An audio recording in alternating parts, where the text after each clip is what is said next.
کئی 30 سال سے کرپشن کر رہے تھے. تو ایک ان کے اوپر مسلط کر دو تو قوم چپ کر کے بھیڑ بکریوں کی طرح قبول کر لے گی. اور اس کے بعد صرف یہی نہیں کہ ہماری گورنمنٹ ہٹائی گئی بلکہ اس کے بعد پورا ایک پروگرام بنایا گیا کہ کسی نہ کسی طرح ہمیں اتنا دبایا جائے کہ اس کے بعد اٹھ ہی نہ سکے ہماری جماعت. ہم نے جب 25 مئی کو ایک پرامن احتجاج کی کال دی اس بیرونی سازش کے خلاف، اور یہ جو ہمارے اوپر کرپٹ ترین لوگوں کو مسلط کیا گیا تھا، تو جب ہم نے کال دی تو ساری قوم کے سامنے جس طرح کا ظلم کیا گیا، ایک وہ جماعت جس کی کوئی تاریخ ہی نہیں آج تک کبھی انہوں نے توڑ پھوڑ کی ہو یا کوئی انتشار کی، پالیٹکس کی ہو، فیملیز نکلی ہوئی تھی، اور وہ آج تک کبھی انہوں نے توڑ پھوڑ کی ہو یا کوئی انتشار کی، پالیٹکس کی ہو، فیملیز نکلی ہوئی تھی. اور وہ ابھی بھی میری آنکھوں کے سامنے وہ سین ہے کہ جس طرح عورتوں پہ، بچوں پہ، فیملیز کے اوپر جس طرح شیلنگ کی گئی، اور پھر یہ سمجھا کہ یہ کرش کر دیں گے، ہمیں اتنا خوف زدہ کریں گے کہ ہم چپ کر کے گھروں میں بیٹھ جائیں گے. تو میں آج اپنی قوم کا اس لیے آپ کا شکریہ ادا کرتا ہوں اور اللہ کا شکر ادا کرتا ہوں کہ اس کا خاص کرم ہے ہمارے پہ کہ ان 3.5 سالوں میں بجائے اس کے کہ قوم اتنی خوف زدہ ہو کے گھروں میں بیٹھ جائے اور یہ ظلم کو قبول کر جائے، لوگ ایک قوم بننا شروع ہو گئے. پاکستان ایک قوم بننی شروع ہو گئی. میں نے اپنی زندگی میں صرف ایک دفعہ دیکھا تھا، اور مجھے ابھی بھی یاد ہے، میں عمر میری چھوٹی تھی، 1965 کی جنگ میں مجھے تب جو بھی زندہ تھے تب سب کو لگا کہ ہم ایک قوم بن گئے، ایک قوم کھڑی تھی. تو یہ میں نے پہلی دفعہ اس کے بعد اپنی ملک کو ایک قوم بنتے دیکھا ہے. جس طرح لوگ نکلے ہیں اس بائی الیکشنز میں نے جو 2018 کا جنرل الیکشن تھا، جب ہمارا پورا ویو آیا ہوا تھا، تب میں نے پبلک کو ایسے نہیں نکلتے دیکھا جس طرح یہ جو 20 بائی الیکشن ہوئے ہیں پنجاب میں، جس طرح اس وقت میں نے اپنی قوم کو نکلتے دیکھا. اور ہر چیز کے باوجود میں اس لیے بھی آپ کو آج مبارک دیتا ہوں، اللہ کا شکر ادا کرتا ہوں، اپنی قوم کا شکریہ ادا کرتا ہوں کہ ہر حربہ استعمال کیا گیا ہمیں ہرانے کا.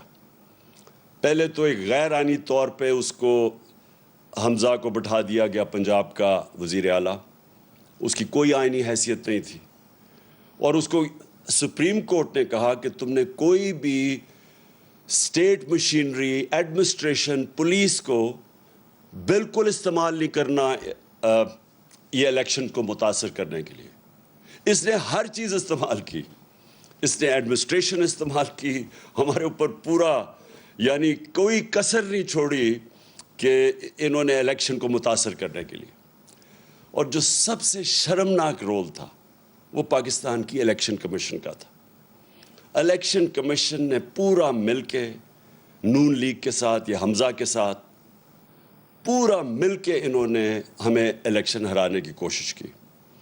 تو یہ ایک معجزہ ہے کہ اس سب چیز کے باوجود صرف کیونکہ ایک زندہ قوم کھڑی تھی، ایک زندہ قوم نظر آئی، جس طرح لوگوں نے پولنگ بوتھس پہ گئے، ہمارے کئی جگہ پولنگ ایجنٹس نہیں تھے، اس کے باوجود جس طرح الیکشن لڑا گیا، میں آپ سب کو سلام پیش کرتا ہوں.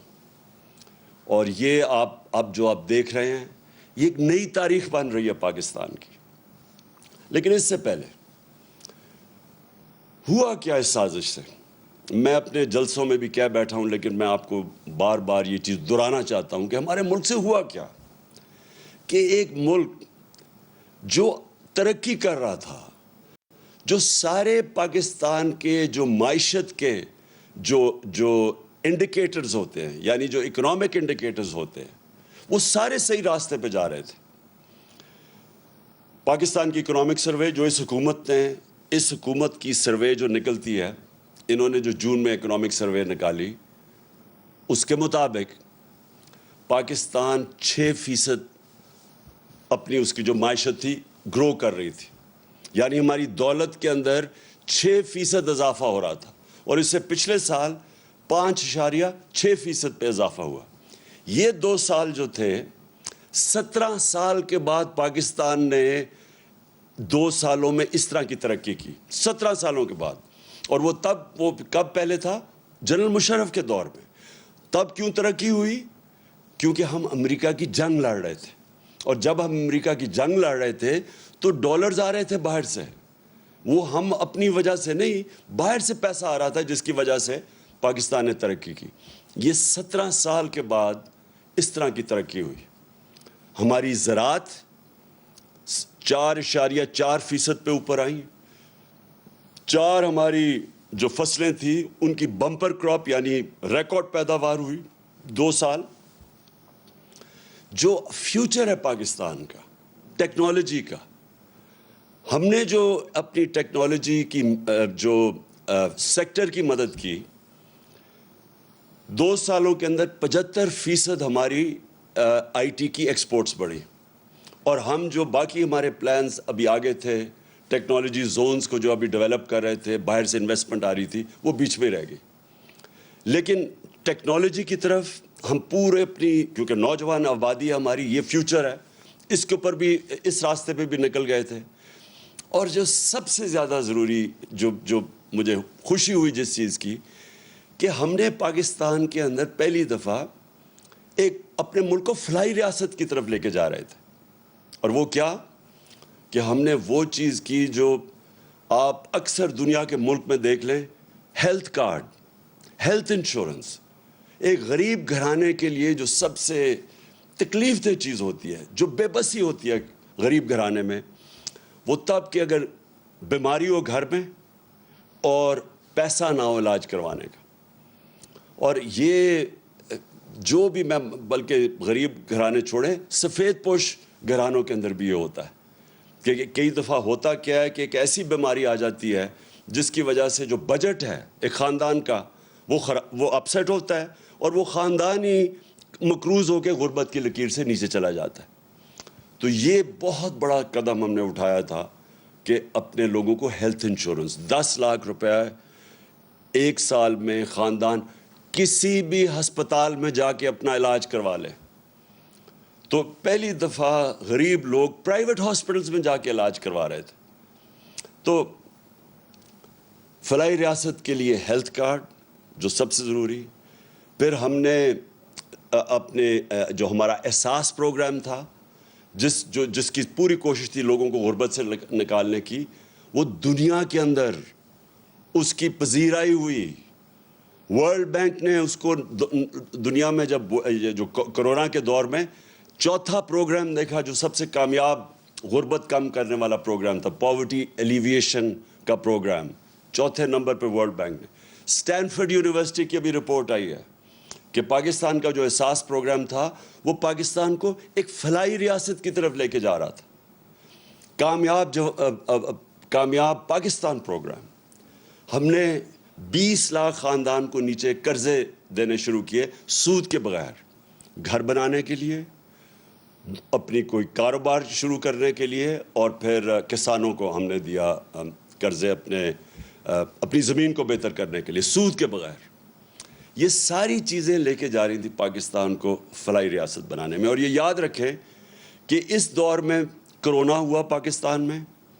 کرونا جو دنیا کے اندر ایک ایسی بیماری آئی کہ ساری ایک صدی میں ایک دفعہ اس طرح کی بیماری آتی ہے, اور اس کی وجہ سے جو دنیا کے اوپر اثرات ہوئے, ہندوستان میں ہوئے, ایران ہمارے ساتھ ہمسایوں کو.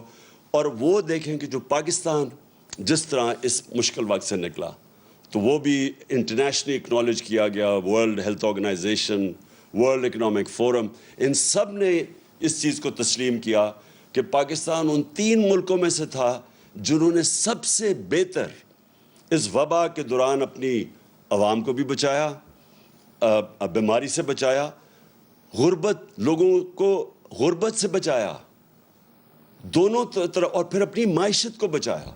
تو ہم وہ نمبر 3 وہ ملکوں میں سے تھے جنہوں نے سب سے بہتر اس سے نکلے.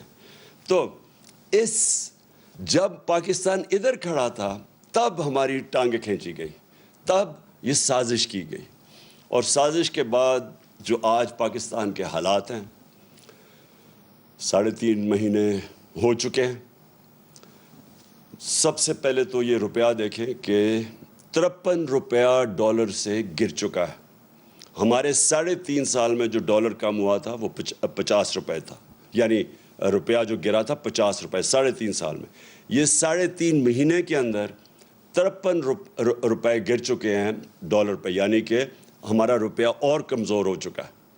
اور اس کا جو اثرات ہوں گے، اب ہر چیز مہنگی ہوگی، کیونکہ جو باہر سے اب تیل لیتے ہیں وہ مہنگا ہو جائے گا، اس سے بجلی مہنگی ہوگی.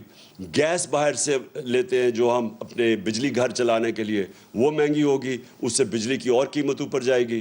اور پھر کوئلہ وہ مہنگا ہو جائے گا، تو اس سے ایک اور مہنگائی کی لہر آنے والی ہے. تو یہ سوال یہ ہے کہ جب ایک ملک ٹھیک چل رہا تھا، یہ کیوں اجازت دی گئی سازش کی؟ اور میں یہاں اپنے وہ ان طاقتوں سے پوچھنا چاہتا ہوں جو روک سکتی تھی اس کو، اور میں نے ان کو یہ آگاہ کیا کہ اگر اس وقت یہ سازش کامیاب ہوئی تو جو سیاسی بحران ہوگا، اس کی وجہ سے جو معاشی بحران آئے گا، یہ حکومت نہیں اس کا سامنا کر سکے گی.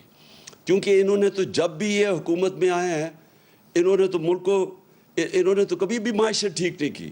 یہ یاد رکھیں، ڈاکٹر عشرت حسین کی کتاب ہے کہ 90 کی دہائی سے پہلے پاکستان ہندوستان سے بھی آگے تھا اور بنگلہ دیش سے بھی آگے تھا. جب سے یہ 2 خاندان آئے ہیں، ہم ان دونوں سے، ہندوستان سے بھی پیچھے رہ گئے، بنگلہ دیش سے بھی پیچھے رہ گئے. تو انہوں نے تو ملک ٹھیک نہیں کر سکنا تھا، کیونکہ ان کی وجہ سے تو ملک نیچے گیا ہے.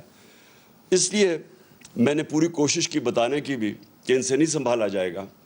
اور آج اب ساری قوم کے سامنے ہے جو پاکستان کے حالات ہیں، اور ان سے نہیں سنبھالے جائیں گے. جدھر آج ہم کھڑے ہیں، ہم سب کو یہ خوف ہے کہ یہ اب مزید اور بگڑیں گے. اور ہم سب کو یہ خوف ہے کہ جب ہم کہتے ہیں سری لنکا کیا ہوا؟ سری لنکا میں آخر میں وہ بحران ادھر تک پہنچ گیا کہ ان کے پاس پیسے نہیں تھے تیل دینے کے لیے. اور جب وہ نہیں تھے تو وہ سارا جو ملک آپ کے سامنے ہے وہی رک گیا، اور اس کی وجہ سے پبلک سڑکوں پہ آ گئی. تو اس لیے بہت ضروری ہے کہ ابھی سے، میں اب آگے کا آپ کو بتا رہا ہوں کہ اب کیا کرنا کیا ہے. میرے خیال میں سب سے ضروری پہلی چیز، اور میں اب سے نہیں کہ یہ حکومت بھی رہے، تو آپ کو پتہ ہے کہ خود ہی حکومت میں نے الیکشن اناؤنس کیا.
Chairman P T I Imran Khan عوام سے خطاب کر رہے ہیں. انہوں نے کہا ہم نے فلاحی ریاست کی بنیاد رکھی، ہیلتھ کارڈ کی سہولت بھی دی. عمران خان کی جانب سے مزید کہا گیا کہ پاکستان کا کامیاب پاکستان پروگرام فلاحی ریاست کی طرف ہی جا رہا تھا. انہوں نے کہا کہ خوش ہوں کہ عوام نے جاننا شروع کر دیا، ہم نے بلا سود قرضوں کا اجرا کیا. Chairman P T I Imran Khan عوام سے خطاب کر رہے تھے اور انہوں نے کہا کہ ملک ٹھیک چل رہا تھا اور سازش کی گئی. 8 دفعہ اس نے ہماری جو درخواست تھی وہ مسترد کی. 8 دفعہ ہم گئے عدالت کے اندر. 8 دفعہ عدالت نے فیصلہ دیا اس کے خلاف، الیکشن کمیشن کے خلاف. مطلب یہ ہے کہ الیکشن کمیشن نے ہمارے خلاف غلط فیصلہ کیا تھا. انہوں نے باعث تھا، جانبدار تھے. انہوں نے جو فیصلہ کیا تھا وہ ایمانداری سے نہیں کیا تھا، اس لیے ہمیں کوئی اس کے اوپر اعتماد نہیں. اور مجھے جو سب سے زیادہ یہ الیکشن کمیشن کے اوپر اعتراض ہے کہ جب ہم نے کوشش کی پوری کہ الیکٹرانک ووٹنگ مشین لائی جائیں تو اس نے پوری اس کی مخالفت کی. تو ہندوستان میں بھی الیکٹرانک ووٹنگ مشینز ہیں، ایران میں بھی الیکٹرانک ووٹنگ مشینز ہیں، اور جو 2015 کے اندر جوڈیشل کمیشن بنی تھی دھاندلی کے اوپر، جسٹس سیف الملک یا ناصر الملک کے نیچے جو بنی تھی، جسٹس ناصر الملک کے نیچے، تو اس کے اندر ایک ہی چیز سامنے آئی تھی کہ جو ساری دھاندلی ہوتی ہے وہ ہوتی ہے جب الیکشن ختم ہوتی ہے اور اس کے بعد جب رزلٹ اناؤنس ہوتا ہے. تو جب آپ کے پاس الیکٹرانک ووٹنگ مشین آ جائے تو جیسے الیکشن ختم ہوتا ہے رزلٹ آ جاتا ہے، تو وہ ساری دھاندلی ختم ہو جاتی ہے. اور یہی وہ جو این جی او وہ جو کام کرتا ہے الیکشنز کے اوپر، پٹن، اس کی رپورٹ کے مطابق 163 طریقے ہیں دھاندلی کے، ان میں سے 130 ختم ہو جاتے ہیں الیکٹرانک ووٹنگ مشین سے. لیکن یہ الیکشن کمیشن نے پوری سازش کی، سیبوٹاج کیا اور اس نے نہیں ہونے دی الیکٹرانک ووٹنگ مشینز. لہٰذا میری نمبر 1 ڈیمانڈ یہ ہے کہ اگر آگے اب ہم نے نکلنا ہے تو سب سے پہلی چیز تو ہمیں ایک کریڈیبل الیکشن کمیشن چاہیے. نمبر 2، دیکھیں مشکل ہے، حالات ہمارے اس وقت مشکل ہیں، اور جس طرح جتنی دیر یہ گورنمنٹ رہے گی مزید اور مشکلیں بڑھتی جائیں گی. اور اس میں سے نکلنے کے لیے صرف اگر ہمیں قوم بنے، قوم ہی نکل سکتی ہے. دیکھیں یہ میں آپ کو سمجھانے کی کوشش کر رہا ہوں کہ قوم اور ہجوم میں بڑا فرق ہوتا ہے. جب ایک قوم بن جاتی ہے تو وہ جب مل کے 22 کروڑ لوگ جب مل کے فیصلہ کرتے ہیں کہ ہم نے مثلا اپنے قرضے اتارنے ہیں، وہ اتار دیں گے اپنے قرضے. جب ایک قوم فیصلہ کرتی ہے کہ ہم نے ٹیکس اکٹھا کرنا ہے تاکہ ہمارے پاس پیسہ ہو، تاکہ ہم اپنے اسکول بنائیں، ہسپتال بنائیں، اپنی انفراسٹرکچر ٹھیک کریں، وہ کر سکتی ہے قوم. جرمنی اور جاپان دوسری جنگ عظیم کے بعد بالکل ختم ہو گئی تھی، ایک بلڈنگ نہیں کھڑی تھی. آپ تصویریں دیکھیں ان کی. دوسری جنگ عظیم کے بعد جاپان کے اوپر 2 ایٹم بم گر چکے تھے، ان کی ایک بلڈنگ نہیں کھڑی تھی. لیکن کیونکہ وہ قومیں تھیں، قوموں نے مل کے 10 سالوں میں وہ پھر سے کھڑے ہو گئے. تو ہم تو اللہ نے اس ملک کو اتنا زیادہ دیا ہے کہ ہمیں، آپ کو بھی نہیں اندازہ کہ اس نے کتنی نعمتیں بخشی ہیں. لیکن وہ ہم تب تک، جب تک ہم قوم نہیں بنتے، ایک قوم بن کے ہم اس کا مقابلہ نہیں کرتے، ہم ان نعمتوں کا نہیں فائدہ اٹھا سکیں گے. ہم جب، مجھے بڑی اچھی طرح یاد ہے جب زلزلہ آیا پاکستان میں 2005 اور 2010 میں جب سیلاب آیا، کیونکہ میں کام کر رہا تھا، ریلیف ورک کر رہا تھا، میں لوگوں کے بیچ میں تھا. تو جو اگر دیکھنا تھا، اگر اس کی آپ کو کسی نے سٹوریز لکھی ہوں، تو جب قوم نے مل کے ان دونوں بحران، زلزلے کا اور سیلاب کا، ہمیں کوئی، سیلاب میں تو ہمیں امداد بھی کسی نے نہیں دی. انہوں نے کہا آصف زرداری اوپر بیٹھا ہوا ہے، یہ ہم کوئی پیسے نہیں سے دیں گے کیونکہ یہ اس کے پیسے سیدھے ملک سے باہر چلے جائیں گے. پیسے بھی نہیں ملے. لیکن ہر پاکستانی نے شرکت کی. بیرون ملک پاکستانی مجھے انوائٹ کر کے پیسے دیتے تھے کہ آپ یہ سیلاب زدہ لوگوں کی مدد کریں، اور ہم اس سے نکل گئے، کیونکہ قوم سب کچھ کر سکتی ہے۔ تو ابھی بھی جو اب سامنے ہمارے راستہ ہے، اس میں باحیثیت ہم قوم مقابلہ کر سکتے ہیں۔ اور جو سب سے پہلے میرا جو پلان بنا ہوا ہے کہ اگر ہمیں حکومت ملتی ہے تو ہم کیا کریں گے، میں سب سے پہلے اپنے بیرون ملک پاکستانیوں کو موبلائز کروں گا۔ دیکھیں میرے پاکستانیوں، ایک چیز سمجھیں، ہمیں اندازہ ہی نہیں ہے کہ ہمارا کتنا بڑا اثاثہ ہے بیرون ملک پاکستانی۔ ہم نے آتے ساتھ ہی ان کی تھوڑی سی مدد کی کہ یہ جو پیسے بھیجتے ہیں، ریمیٹنسز بھیجتے ہیں، جو ہمارے لوگ باہر کام کرتے ہیں، ہم نے کوشش کی کہ بینک کے تھرو بھیجیں۔ پاکستان کی تاریخ میں سب سے زیادہ 31 ارب ڈالر کی ریمیٹنسز آئی۔ ابھی ہم نے شروع ہی ہوئے تھے، ابھی ہم اور بھی ان کی مدد کر رہے تھے۔ ہم نے روشن ڈیجیٹل اکاؤنٹ کھولا تھا، ہم نے ابھی ان کے لیے پوری ایک پلان بنایا ہوا تھا کہ کیسے ہم نے ہاؤسنگ کے اندر ان کی انویسٹمنٹ لے کے آنی ہے۔ جو سب سے بڑا میرا پلان تھا، اور مجھے سب سے افسوس ہے کہ پہلا پلان سیبوٹاج کیا یہ آصف زرداری کی سندھ حکومت نے۔ ہم نے ایک بنڈل آئلینڈ ہے، اس کے اوپر ایک پورا ایک نیا شہر بنا رہے تھے، ماڈرن سٹی، اور بڑے بڑے انویسٹرز آ گئے جنہوں نے اربوں ڈالر اس میں انویسٹ کرنا تھا۔ تو اس سے ہونا کیا تھا کہ اس سے ایک تو کراچی جو پھیلتا جا رہا ہے اور جو مشکل، پانی بھی نہیں دے سکتے، سیوریج بھی نہیں دے سکتے، یعنی کراچی کا حالات جو کھنڈر بنتا جا رہا ہے، جب ایک پورا ایک ماڈرن سٹی جس طرح دبئی ہے، کیا وجہ کہ ہم دبئی جیسا ایک جزیرے کے اوپر شہر نہیں بنا سکتے؟ تو وہ پورے انویسٹرز بھی آ گئے۔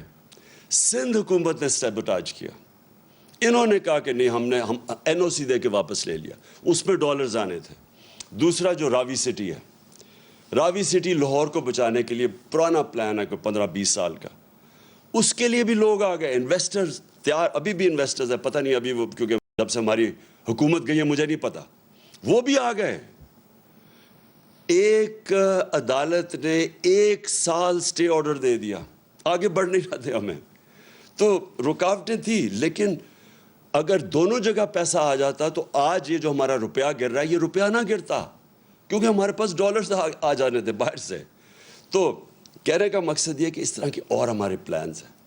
جو بیرون ملک پاکستانی ہیں، وہ سب سے پہلے، اگر ہم ان کے لیے جو پیکیج میں تیار کر رہا ہوں، ہم جب ان سے جب پیسہ آئے گا، تو جب تک ہماری ایکسپورٹس اوپر جاتی ہے، کیونکہ اس وقت ہماری امپورٹس زیادہ ہے، ایکسپورٹس کم ہے، اور ہماری ریکارڈ ہمارے دور میں سب سے زیادہ ایکسپورٹس ہوئے تھے، تو جب تک ہماری ایکسپورٹس امپورٹس کے ساتھ نہیں ملتی، تب تک ہم بیرون ملک پاکستانیوں سے ڈالرز منگوا کے تو یہ پورا کریں گے، جو گیپ پورا کریں گے، تاکہ ہمارے روپے پہ پریشر نہ پڑے، جو روپیہ گرتا جا رہا ہے۔ تو پہلی چیز تو میری یہ ہے کہ ہم نے اپنے بیرون ملک پاکستانیوں کو پوری طرح اس ملک کی، جو ہم اس بحران سے نکالیں گے، پوری طرح ان کی ہم مدد لیں گے، اور ان کا جو اربوں ڈالر ان کے باہر پڑے ہیں، یہ محنت کش لوگ ہیں، ان کا انشاءاللہ پیسہ لے کے آئیں گے۔ یہ کبھی بھی پیسہ جو ابھی حکومت میں بیٹھے ہیں، کبھی ان کو پیسہ نہیں دیں گے۔ کیوں نہیں وہ پیسہ دیں گے؟ ابھی ریمیٹنسز نیچے چلی گئی ہیں، کیوں نہیں دیں گے؟ کیونکہ ان کو کہتے ہیں پیسہ پاکستان لے کے آؤ، اور یہاں سے یہ اپنا پیسہ باہر نکال دیتے ہیں۔ یعنی یہ کس طرح کی لیڈرشپ ہے کہ خود اپنے ان کے اربوں ڈالر باہر پڑے ہوئے ہیں، اور دوسروں کو کہتے ہیں کہ پاکستان میں آ کے پیسہ انویسٹ کرو۔ کیوں بیرون ملک پاکستانیوں نے اتنے بڑے مظاہرے کیے ان کے خلاف؟ جب ہماری حکومت گرائی ہے، کبھی پاکستان کی، ہماری تاریخ میں بیرون ملک پاکستانی اس طرح کبھی نکلے ہی نہیں باہر مظاہرہ کرتے ہوئے۔ کیوں وہ نکلے ہیں؟ کیونکہ ان کو پتہ ہے کہ ان کی اربوں ڈالرز کی پراپرٹیز باہر پڑی ہوئی ہیں، تو ان کو کہتے ہیں پاکستان میں پیسہ انویسٹ کرو، یہاں سے پیسہ چوری کر کے باہر لے جاتے ہیں۔ تو ان کے ہوتے ہوئے کوئی باہر سے پیسہ نہیں آنے لگا، اس لیے یہ ہاتھ پھیلا کے پھرتے ہیں کبھی کسی ملک کے پاس، اور یہ واقعی اس قوم کے لیے شرمندگی ہے کہ ہمیں، میرے دور میں جو مجھے سب سے شرمندہ ہونا پڑا کہ جب یہ خزانہ خالی چھوڑ کے چلے گئے تھے۔ آپ کو پتہ ہے سب سے بڑا خسارہ یہ چھوڑ کے گئے تھے، کرنٹ اکاؤنٹ ڈیفیسٹ جسے کہتے ہیں، 2018 میں۔ تو مجھے مجبوراً جانا پڑا اپنے دوست ملکوں کے پاس پیسہ لینے کے لیے، تو بڑا شرم آتی ہے۔ حالانکہ 30 سالوں سے شوکت خانم کے لیے پیسے اکٹھے کرتا ہوں، لیکن جب میں پاکستانیوں سے پیسے اکٹھے کرتا ہوں مجھے شرم نہیں آتی، کیونکہ پاکستانیوں کا ہاسپٹل ہے. لیکن جب کسی باہر والے سے جس طرح مجھے پیسہ مانگنا پڑا پاکستان کے لیے، میں آپ کو یقین دلاتا ہوں کہ یہ میرے لیے تو شرم مجھے آتی ہے، لیکن یہ ہمارے ملک کے لیے برا ہے. وہ پاکستانیوں کی عزت نہیں کرتے جس ملک کے سربراہ جا کے دنیا سے پیسے مانگتے ہیں. اس لیے انشاءاللہ اس بار ہم نے پلان بنایا ہوا ہے کہ ہم نے صرف اپنے بیرون ملک پاکستانیوں سے پیسہ اکٹھا کرنا ہے، اور ان کے پاس اتنا پیسہ ہے کہ ہمیں کوئی IMF کے پاس جانا نہیں پڑے گا انشاءاللہ. دوسری چیز دیکھیں، پاکستان کا جو سب سے بڑا مسئلہ ہے وہ ہے جس کو انگریزی میں کہتے ہیں رول آف لا، مطلب انصاف، مطلب قانون کی حکمرانی، مطلب کہ قانون کے سامنے سب ایک برابر. اصل میں جو ہمارے نبی صلی اللہ علیہ وسلم کی جو ایک حدیث ہے وہ سب کچھ کہہ جاتی ہے کہ تمہارے سے پہلے بڑی قومیں تباہ ہوئیں، جو طاقتور ڈاکو چوری کرتا تھا اس کو نہیں پکڑتی تھی اور کمزور کو جیل میں ڈال دیتی تھی، اور یا میری بیٹی بھی اگر چوری کرے گی تو اس کو سزا ملے گی. یعنی کوئی قانون سے اوپر نہیں ہے. یہ سب سے بڑی جنگ ہے پاکستانی. میرے پاکستانیوں سمجھ جاؤ، یہ ہے اصل جہاد اس ملک کی. جب تک اس ملک میں ہم انصاف نہیں قائم کریں گے، جب تک کہ یہ طاقتور ڈاکو ملک میں دندناتے پھریں گے، اور جب بھی ان کو کوشش ہوگی ان کو قانون کے نیچے لانے کی، یہ بلیک میل کریں گے، دھمکیاں دیں گے. یہ انہوں نے کیا تماشا کیا کل ہماری سپریم کورٹ کے ساتھ. سپریم کورٹ ایک چھوٹا سا سوال پوچھ رہا تھا، چھوٹا سا سوال تھا کہ صرف یہ بتا دو کہ کہاں، اور سپریم کورٹ کی رولنگ کی بات تھی، وہ سپریم کورٹ یہ کہہ رہا تھا ایک جگہ ہمیں بتا دو کہ کیا پارٹی ہیڈ فیصلہ کرتا ہے یا پارلیمنٹری ہیڈ فیصلہ کرتا ہے. بس یہ چاہتا، کیونکہ پارلیمنٹری ہیڈ نے فیصلہ کیا تھا اور پرویز الہی جیت گیا تھا. یہ کہہ رہے تھے کہ نہیں جی پارٹی ہیڈ جس کو انہوں نے آصف زرداری گیا اس کو شام کو مل کے، اور اس نے اس کو کہا کہ جی پارٹی ہیڈ نے دوسرا فیصلہ کر دیا. اب قانون کے اندر واضح سب کو ہے، کسی وکیل سے پوچھ لیں کہ کسی صورت یہ جو یہ کہہ رہے تھے وہ غلط تھا کہ پارٹی ہیڈ کا نہیں فیصلہ تھا، یعنی چودھری شہزاد کا فیصلہ نہیں تھا. کیا کیا انہوں نے نہیں کیا عدلیہ سے. سارے وہ ایک سے ایک بڑا ملک کا ڈاکو بیٹھ گیا ٹیبل پہ، اور ایک سے ایک شروع ہو گیا برا، کوئی عدالتوں کو برا بھلا کہنا، تھریٹن کرنا، یعنی دھمکیاں دینا. اور یہی تھا جب نواز شریف کے یہ جو مریم کے نام پہ یہ جو فلیٹ پکڑے گئے پینما میں، یہ تو بیرونی انکشاف ہوا تھا. پینما کے جب جج بیٹھے ہوئے تھے وہ ایک ہی سوال پوچھتے رہے کہ یہ بتا دو کہ پیسہ، آپ نے کہا ہاں ہمارے یہ 4 بڑے بڑے محلات ہیں، بس یہ بتا دو کہ پیسہ کدھر سے آیا خریدنے کا. وہ جواب نہ دیں، سارے دنیا کی جواب دیتے رہے. اور وہ یہ بات صرف یہ کہنے کی، یہ قانون کے اوپر سمجھتے ہیں اپنے آپ کو. یہ سمجھتے ہیں کہ یہ قانون صرف کمیوں کے لیے ہے، یہ صرف عام لوگوں کے لیے قانون ہے، ہم کوئی بہت ہی خاص چیز ہے جو قانون سے اوپر ہے. اور یہ سب سے بڑا مسئلہ ہے پاکستان کا.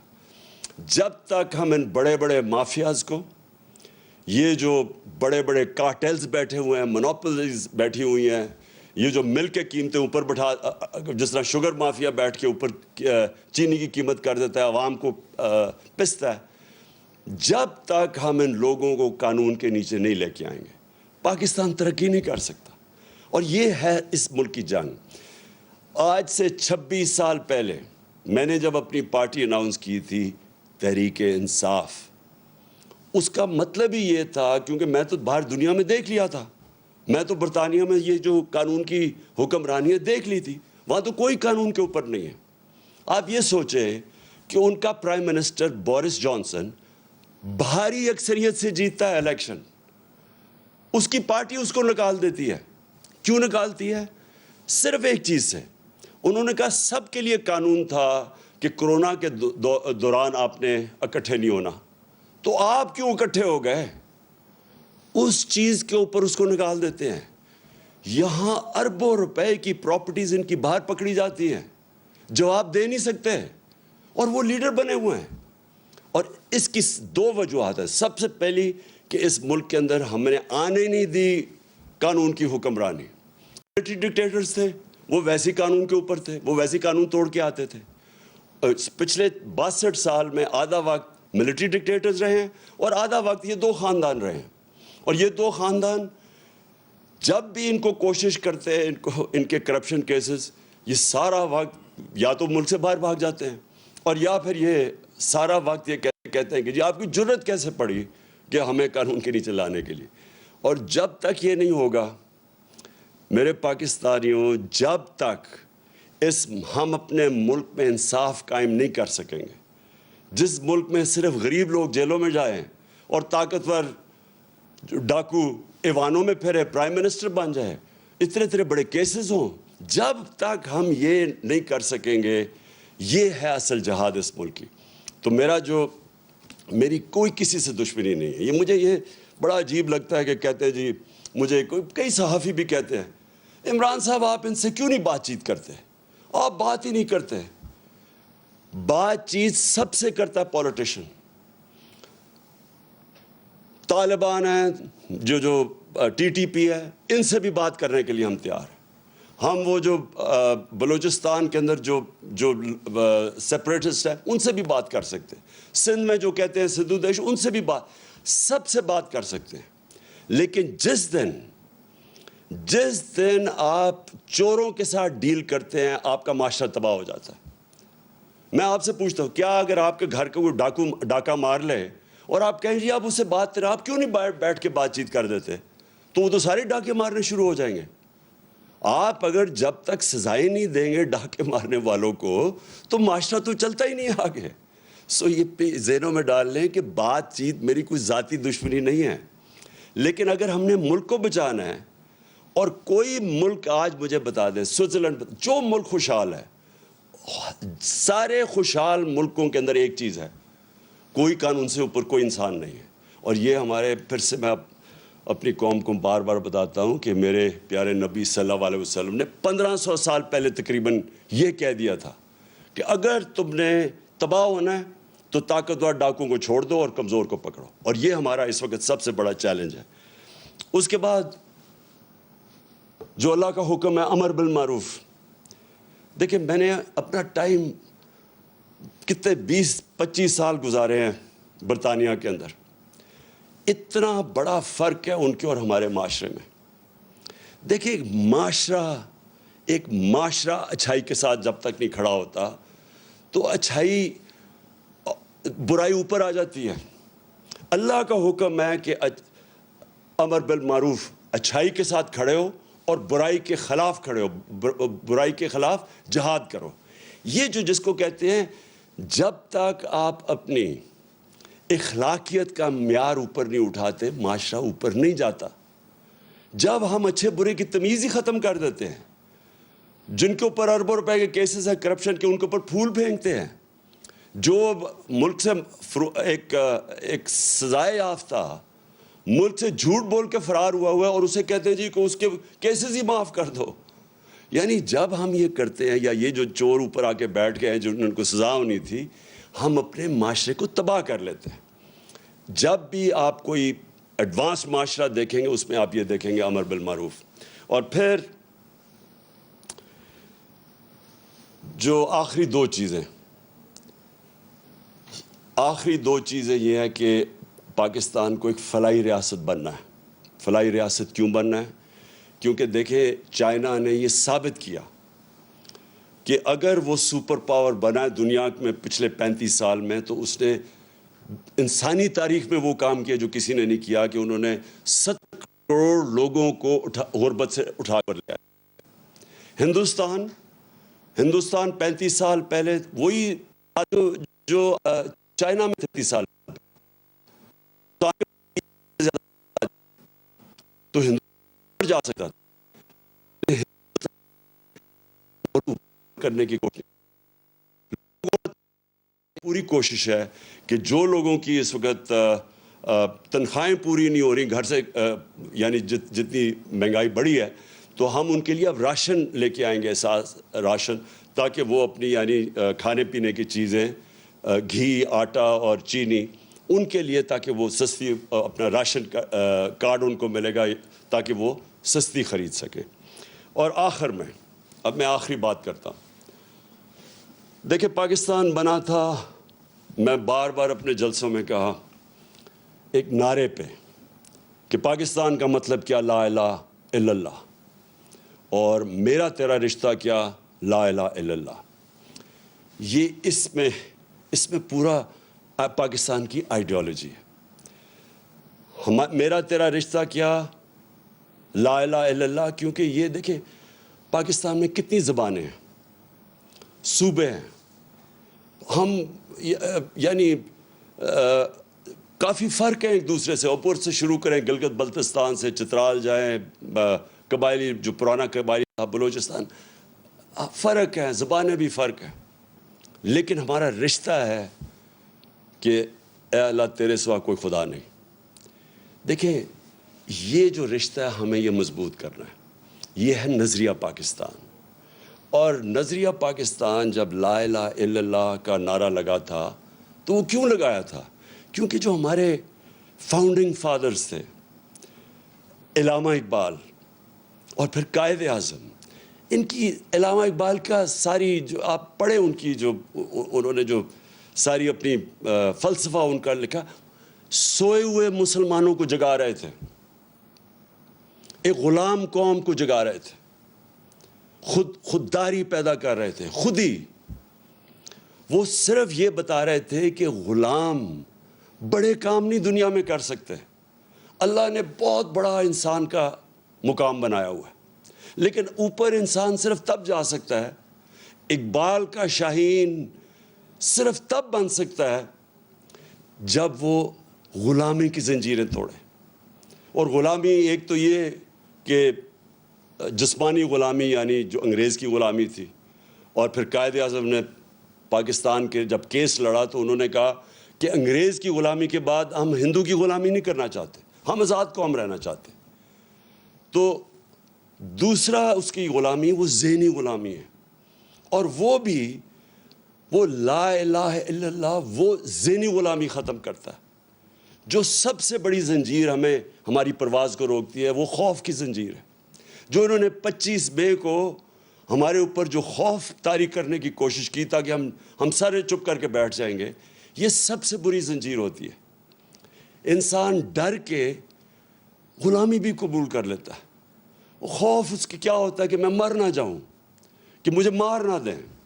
میں نے جب پہلی دفعہ الطاف حسین کے خلاف آواز بلند کی تو ساری میری پارٹی آ گئی کہ جی یہ آپ نے کیا کر دیا, یہ آپ کو مروا دے گا الطاف حسین, کیونکہ خوف ہوتا ہے لوگوں میں. لیکن میرا تو ایمان ہمیشہ یہ کہ جب سے میرے مہمان, ہمیشہ سے نہیں, شروع میں نہیں تھا, جب سے میرے مہمان آیا تو مجھے تو یہ پتہ ہے کہ قرآن میں واضح لکھا ہوا ہے کہ جب تک وہ آپ اوپر نہیں لے کے جائے گا جب تک اس کا فیصلہ نہ ہو. تو یہ انسان کو آزاد کرنے کے لیے اللہ نے اپنے ہاتھ میں رکھی ہوئے زندگی موت. پھر دوسرا خوف, میری رسک نہ چلی جائے. اب یہ جن لوگوں نے 25 مئی کو یہ جو پولیس والے اور رینجروں نے جو ربر بلیٹس اور شیلنگ کی تھی عورتیں بچوں کے اوپر, ان کو پتہ تھا یہ غلط کر رہے ہیں.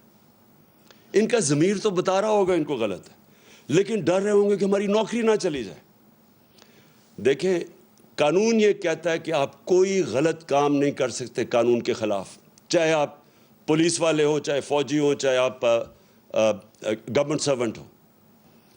جب اپنی نوکری کو بچانے کے لیے غلط کام کرتے ہیں, گناہ کرتے ہیں, یہ بھی ایک شرک ہے. آپ اپنے ضمیر کو جب بیچتے ہیں, لالچ کو پیسے دے کے آپ کو خریدتا ہے, یہ جو ابھی بکے ہمارے لوگ بھیڑ بکریوں کی طرح, یہ بھی شرک ہے, چونکہ اللہ الحق ہے. اور یہ جو خوف ہے ہمارا کہ جی مجھے کوئی ذلیل نہ کر دے, جتنی میرے خلاف کیریکٹر اسیسینیشن کی کیمپین چلائی گئی ہیں, جتنے پچھلے 26 سال میں انہوں نے میرے اوپر کیا کیا کیمپینز نہیں چلائیں, لیکن ذلیل نہیں کر سکتے کیونکہ اوپر والے کے فیصلے کے بعد ذلت نہیں آتی. اور انہوں نے اتنا پیسہ خرچ کیا اپنے اوپر, آپ کے عوام کے ٹیکس کے پیسوں سے اپنے اشتہارات دیے, عزت نہیں ملی ان کو. کیونکہ اوپر والے کے ہاتھ میں عزت ہے. اللہ جب آپ لا الہ الا اللہ کا دعویٰ کرتے ہیں تو اللہ آپ کو آزاد کر دیتا ہے کہ ایک سجدہ جس کو تو گراں سمجھتا ہے دیتا ہے لاکھوں سجدوں سے نجات. جب آپ ایک اللہ کے سامنے سجدہ کرتے ہیں آپ آزاد ہو جاتے ہیں. لا الہ الا اللہ انسان کو غیرت دیتا ہے، کیونکہ جب آپ سوائے اللہ کے کسی کے سامنے نہیں جھکتے تو لوگ آپ کی عزت کرتے ہیں. اور قوموں کا بھی یہی ہے کہ جب ایک دھمکی آئے امریکہ سے اور ایک دھمکی کے اوپر ہم ان کی جنگ میں شامل ہو جائیں اور اپنے 80,000 لوگوں کو قربان کر دیں امریکہ کے لیے، اور پھر برا بھلا بھی وہ ہمیں کہیں اور ہم اپنے لوگوں اپنا قبائلی علاقہ تباہ کر دیں ان کو خوش کرنے کے لیے، اور ہم $100 ارب سے اوپر اپنے ملک کا نقصان کر دیں، اور ہمارے ملک میں 400 ڈرون اٹیک کریں جس کی کوئی مثال ہی نہیں ہے کہ آپ جس ملک کی مدد کر رہے ہیں وہ آپ کے اوپر ہی ڈرون اٹیک کر رہا ہے، عورتیں بچے مار رہا ہے، اور کوئی بولے نہ خوف کی وجہ سے کہ وہ امریکہ سپر پاور ہے. یہ ہے شرک. میری نظر میں یہ شرک ہے. میں جب یہ جنگ چل رہی تھی میں مسلسل کہتا رہا کہ یہ غلط ہے. مجھے کہہ رہے تھے طالبان خان ہے اور ہر قسم کی، بلکہ یہ اخباروں میں پڑھے مجھے انہوں نے کیا کہا کہ دہشت گرد ہے اور یہ اور وہ ہے. دیکھیں میں اپنی قوم کو سب کو کہنا چاہتا ہوں، ہم نے اپنے آپ کو ذلیل کیا ہے یہ شرک کر کے. آپ ریمنڈ ڈیوس مزنگ کے اندر دن دہاڑے 2 پاکستانیوں کو 19 اور 20 سال کے لڑکوں کو گولی مار دیتا ہے. اس کی بیوی خودکشی کر لیتی ہے کہ مجھے یہ انصاف نہیں ملے گا کیونکہ امریکن نے گولی ماری ہے. آپ کو پتہ ہے کہ پاکستان کے انصاف کے نظام نے کیا کیا؟ اس کو پکڑ کے امریکنز کو واپس کر دیا اور وہ کھلا پھرا تھا. کیا پاکستانی وہاں یہ کرے تو کیا وہ معاف کریں گے؟ ہمارے ایمل کانسی نے امریکہ کے اندر 2-3 لوگ قتل کر دیے اور وہی پاکستان آ گیا. انہوں نے پاکستان آ کے ہمارے قانون کے یعنی ہماری عدالتوں کے بغیر یہاں سے آ کے اغوا کر کے لے گئے اور ہم نے ان کی مدد کی اغوا کرنے کے لیے. اور امریکہ کے اندر جج پوچھتا ہے کہ آپ نے پاکستان سے اس کو اٹھا کے لے آئے کیسے آئے؟ تو اس کا وکیل کہتا ہے کہ پاکستان ڈالر سے لیے اپنی ماں کو بھی بیچتے. یہ ہم نے ذلت اٹھائی ہے، یہ ہمارا قصور ہے، یہ امریکہ کا قصور نہیں ہے، کیونکہ ہم یہ خوف کے بت کی پوجا کرتے ہیں. میں کبھی یہ نہیں کہوں گا کہ ہم کسی قوم کی دشمنی لیں. میں یہ کبھی نہیں کہوں گا کہ ہم امریکہ کے ساتھ اپنے تعلقات بگاڑ دیں. ہمیں اچھے تعلقات ہمیشہ رکھنے چاہیے امریکہ سے. سب سے زیادہ ایکسپورٹ کرتے ہیں ہم امریکہ کو. ہماری جو سب سے طاقتور کمیونٹی ہے پاکستانی، وہ امریکن پاکستانی کمیونٹی ہے. لیکن غلامی، اس سے بہتر ہے انسان مر جائے کہ اگر آپ نے غلامی کرنی ہے. میں تو غلامی سے بہتر ہے کہ آپ کو مر جانا چاہیے. دیکھیں ہمیں خوددار قوم بن کے رہنا ہے. ہمارے بڑوں نے جہاد کی تھی، جدوجہد کی تھی پاکستان کے لیے. اس لیے نہیں کی تھی کہ آج ہم ایسے بیکاریوں کی طرح پھریں کسی کے سامنے اور جھکیں کسی کے سامنے. تو میں آپ اپنی قوم کو یہ صرف کہنا چاہتا ہوں، دیکھیں لا الہ الا اللہ کو سمجھیں. یہ ہماری قوم کو غیرت دے گا. ہم اپنے پیر پہ کھڑا ہونا سیکھیں. میں یہ جو آج آپ کے سامنے رکھ رہا ہوں، میں اس باری انشاءاللہ بیرون ملک پاکستانی ہوں ان سے میں انشاءاللہ پیسہ اکٹھا کروں گا تاکہ ہمیں کسی اور کے پاس جا کے ہاتھ نہ پھیلانے پڑے. اور میں آپ کو ایک بات بتا دوں کہ ایک دفعہ ہم اپنے پیر پہ کھڑے ہو گئے اور سیدھے راستے پہ لگ گئے، ہم نے اپنے ملک میں یہ عدالتی نظام، قانون کا نظام ٹھیک کر دیا. یہ طاقتور ڈاکوؤں کو قانون کے نیچے لے آئے، مافیاز کو قانون کے نیچے لے آئے. اور اپنی عام لوگوں کی ہمارے میں احساس ہونا چاہیے کہ ان کو ہم اوپر اٹھائیں مشکل وقت میں. میں آج آپ کو کہہ رہا ہوں کہ یہ ملک، آپ کو کسی کو نہیں اندازہ کہ جتنی نعمتیں اللہ نے ہمیں بخشی ہیں یہ کتنی تیزی سے ہمارا ملک اوپر جائے گا. میں آج آپ سب کا پھر سے آنے کا شکریہ ادا کرتا ہوں. میں آج آپ سب کو پھر سے خراج تحسین کرتا ہوں کہ یہ ساری جو بیرونی سازش تھی آپ نے قوم بن کے اس کو شکست دی. پاکستان پائندہ باد.